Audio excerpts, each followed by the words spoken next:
Kaizoku Sentai Gokaiger merupakan Super Sentai di tahun 2011 yang sekaligus menjadi peringatan ulang tahun ke-35 franchise tersebut.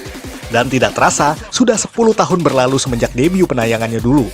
Dan hal ini otomatis akan membuatmu merasa tua di usiamu yang masih terbilang muda tentunya.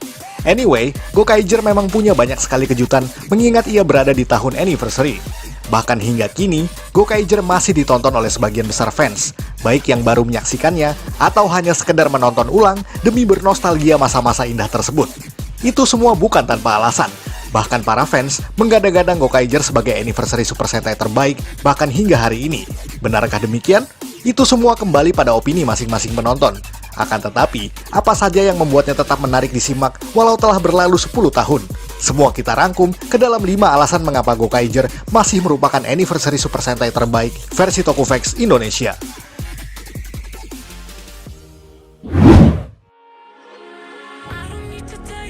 Gimmick Ranger Key. Jika bicara soal collectible item, mungkin Gokaiger lah yang masih dicari-cari oleh sebagian besar fans. Mengapa tidak? Gimmick Ranger Key yang mereka hadirkan ternyata memang luar biasa uniknya. Sebab dalam series, sumber kekuatan dari Gokaiger tersebut memang merupakan kunci yang berbentuk Sentai sejak tahun 1975 hingga saat itu. Buat yang belum familiar dengan Super Sentai, terutama Gokaiger, singkatnya Ranger Key, merupakan item yang memungkinkan para Gokaiger untuk berubah menjadi Sentai manapun yang mereka kehendaki. Dengan bentuk yang unik, yakni berupa wujud fisik Sentai Ranger yang kemudian dilipat menjadi kunci, yang kemudian ditautkan pada henshin device mereka yang disebut Mobile Reds.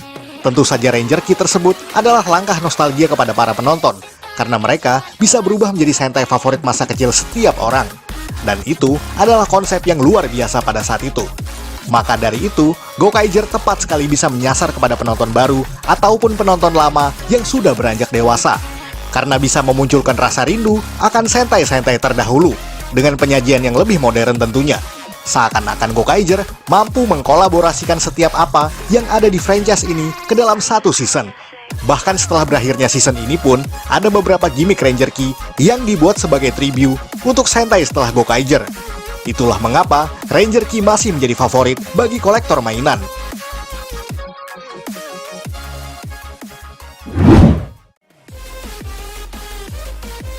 Mecha yang diambil dari Sentai terdahulu. Tidak hanya kostum Sentai yang bisa diakses oleh Captain Marvelous dan juga kawan-kawan. Karena nuansa anniversary tersebut, Toei Company membuat gimmick mecha yang didesain berdasarkan dari mecha legendaris seperti Magic Dragon, Pato Striker, Gao Lion, Furaimaru, dan lain semacamnya. Itu semua bisa diakses apabila Gokaiger bisa mendapatkan kekuatan terbesar dari veteran-veteran Sentai, berdasarkan atas restu mereka tentunya. Dan ketika itu diaktifkan, mecha atau robot tersebut bisa muncul dan memungkinkan Gokai-Oh melakukan gatai atau penggabungan dengan mecha yang dimaksud. Tentu saja, semuanya adalah versi terbaru yang di-remake agar relevan dengan bentuk Gokai-Oh. Dan itu semua memang sangat unik. Walaupun tidak banyak yang dihadirkan, namun itu sudah merupakan langkah nostalgia layaknya Ranger Key barusan. Karena kita bisa kembali melihat robot-robot lama yang turut bertarung dengan Sentai favorit kita tersebut. Seakan-akan mereka muncul lagi untuk para fans yang sudah kangen dengan aksi mereka di medan pertempuran. Merchandise mainannya pun masih diincar oleh kolektor mainan di seluruh dunia, baik hanya untuk sekedar dikoleksi ataupun dijadikan bahan review di channel YouTube mereka.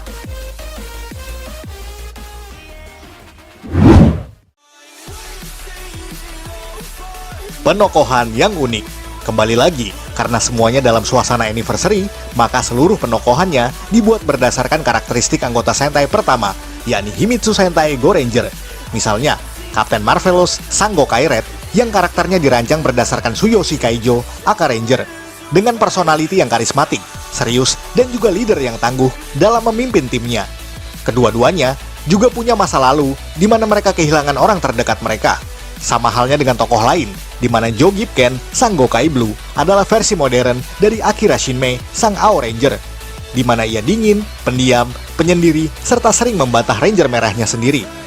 Luka Milvi, Sang Gokai Yellow, juga masih sama, diambil dari karakteristik Daita Oiwa, Sang Ki Ranger. Walaupun mereka berbeda gender, akan tetapi sifat rakus mereka terhadap makanan masih saling tergambar di tokoh tersebut. Ia pun pernah digantikan sementara dalam satu episode. Sama halnya dengan yang terjadi pada Ki Ranger tersebut. Dondo Goyer, Sang Gokai Green pun juga sama. di mana ia adalah tokoh cerdas sekaligus comic relief seperti Kenji Asuka, sang Mindo Ranger. Begitu pula dengan I Am the Family, yang merupakan Gokai Pink, di mana ia kehilangan planet asalnya dan menjadi satu-satunya orang yang selamat. Itu sama seperti Peggy Matsuyama yang juga merupakan korban selamat dari penyerangan Black Cross Army. Dan yang terakhir Gai Ikari, walaupun karakteristiknya tidak diambil dari Sentai manapun, akan tetapi ia digambarkan sebagai fans Super Sentai dan satu-satunya manusia dalam timnya. Itu memberikan kontribusi dalam pencarian harta karun oleh Gokaiger. Dan yang paling penting di sini, mereka tidak menekankan tokoh hanya pada Ranger merahnya. Itulah sebabnya semua tokoh di sini sangat mudah dikenal dan dicintai karena penonjolan yang berimbang bagi semua anggota Gokaiger. Kita pun menikmati setiap lontaran dialog dan akting yang menawan dari mereka semua. Seakan-akan chemistry mereka sudah sangat terbangun pada satu sama lain. Oh iya, satu lagi, berhubung temanya adalah bajak laut, maka tokohnya digambarkan sebagai anti-hero. Itu cocok bagi penonton dewasa yang lelah dengan motivasi bertarung yang berlandaskan keadilan.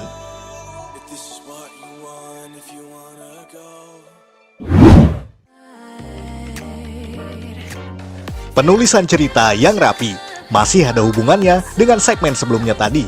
Plot yang berimbang tidak lepas dari penulisan cerita yang sangat rapi dan mudah diikuti, karena sebagian besar ditulis langsung oleh Naruhisa Arakawa, penulis kondang Super Sentai sejak lebih dari 20 tahun.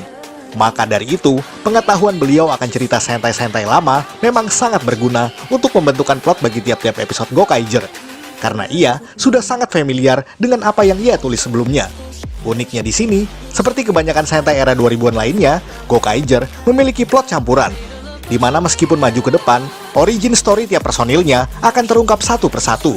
Jadi originsnya tidak dihabiskan layaknya tokusatsu pada era Showa, dan seakan membiarkan penonton mengikuti tiap episode tanpa terkecuali, karena akan ada jawaban-jawaban khusus yang akan terbuka di sana.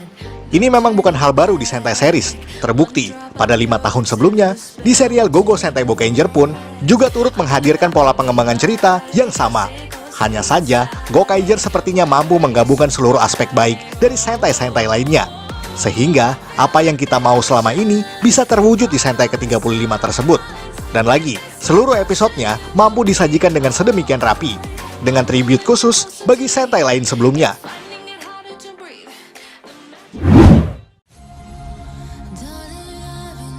Menghadirkan bintang tamu veteran Sentai di tiap episode. Dan tahu kan, apalagi yang membuat kita bernostalgia saat menonton serial ini? Tentu saja karena adanya veteran Ranger dari serial lain sebelumnya.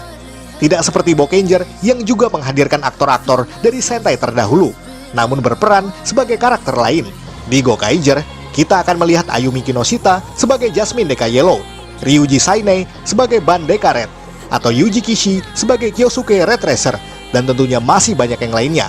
Artinya, mereka yang ada di sini kembali bermain sebagai tokoh Sentai yang sudah sangat familiar bagi kita. Dan itulah yang selalu kita tunggu-tunggu, walaupun hanya sekedar untuk mengenang masa kecil kita yang indah. Tentu saja hal ini seperti obat kekecewaan kita pada Kamen Rider Decade beberapa tahun sebelumnya. Maaf jika agak melenceng sedikit ke franchise saudaranya ini, karena seperti yang para fans tahu, bahwa Decade juga sama menyuguhkan elemen yang serupa. Akan tetapi, hal yang paling membuat penonton kecewa bahkan sejak awal, yakni adalah Decade mengganti nyaris seluruh aktor Kamen Rider terdahulu dengan aktor baru dan juga karakter baru, dengan dalih bahwa itu merupakan perjalanan lintas dimensi.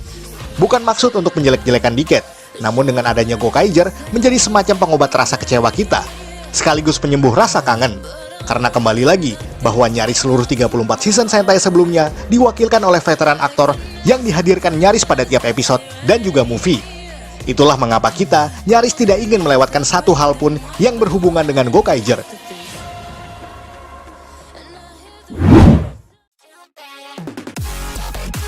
Sekian ulasan dari Tokufax Indonesia. Buat Anda yang suka dengan video ini, silahkan like dan share ke media sosial Anda. Jangan lupa tinggalkan komentar. Akhir kata, salam Tokufax Indonesia.